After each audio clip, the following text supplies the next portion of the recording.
Before we start, I would like to ask you, if you like this video, to press like and subscribe button. Thank you. With the recent Soyuz failure, need for alternative spacecraft that will take US astronauts to space has become more urgent.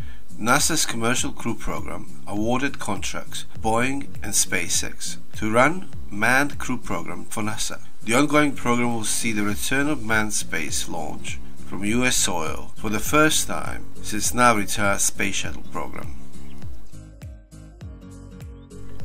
SpaceX Crew Dragon, or Dragon 2, will be instrumental in development of manned space program for NASA, but also SpaceX. As of now, SpaceX had little experience in launching manned spacecraft beyond Earth orbit. The Crew Dragon program will give SpaceX all-important certification for manned spaceflight, but also all-important experience and know-how for future manned space programs, which SpaceX is not shy about.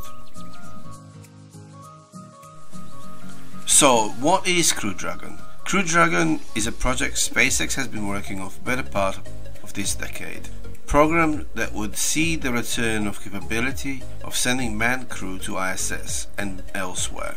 The program would return manned launch capability US lost with the retirement of Space Shuttle in 2011. The Crew Dragon program has been entirely financed by SpaceX's own research and development, and so far has cost SpaceX in the region of $2.2 billion in research and development cost alone. However, the promise of reusable spacecraft that can take anyone into low Earth orbit at a fraction of the cost of similar current competitive programs.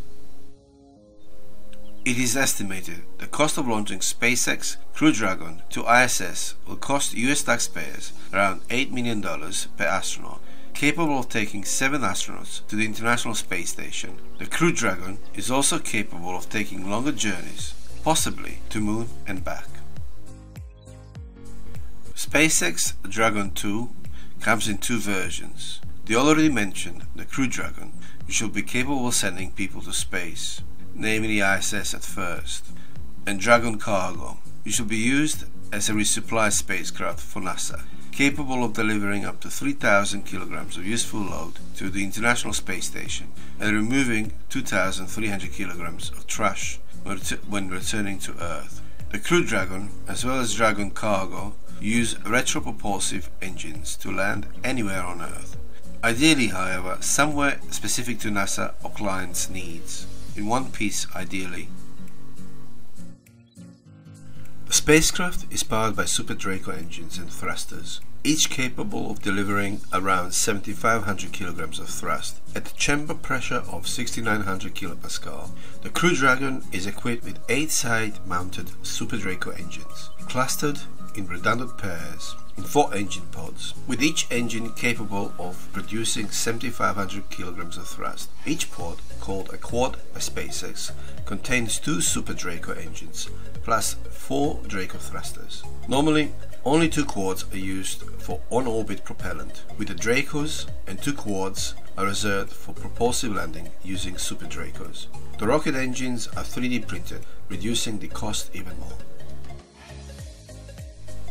Super Draco engines use a storable propellant mixture of monomethylene hydrazine fuel, dinitrogen and tetroxide oxidizers. That is a mouthful. They are capable of being restarted many times and have the capability to reduce their thrust as needed, providing precise control during propulsive landing of the Dragon capsule. Crew Dragon is capable of delivering up to 3,000 kilograms of useful load, or 7 crew members and supplies. However, the potential for Crew Dragon and space tourism are massive. For example, early on in the development of Crew Dragon, SpaceX toyed with the idea of interplanetary craft that could be used to visit Moon or even Mars. With the arrival of BFR, Big Falcon rocket, this is unlikely to happen now. However, as a space tourism is about to take off, Crew Dragon would be ideal vehicle for near-Earth space tourism. It can take up to 7 very wealthy tourists into low Earth orbit, each paying around $10 million per ticket. Would-be tourists can spend a whole day in low Earth orbit experiencing space and what it's like to see Earth from space. If all goes well and according to plans, we could be seeing first ISS-bound Crew Dragon spacecraft sometimes in late 2019, with the first trial set for June next year. However, as with any schedule, things can change. As NASA's contract with Roscosmos ends in November next year, NASA will be very keen to have first Boeing and SpaceX spacecraft ready for December 2019. No matter how SpaceX deploys Crew Dragon spacecraft in the future, apart from ISS missions, Crew Dragon will be a perfect vehicle for near space exploration, especially as emergency vehicle for Mars-bound BFS spacecraft. Interesting times ahead, however you look at it.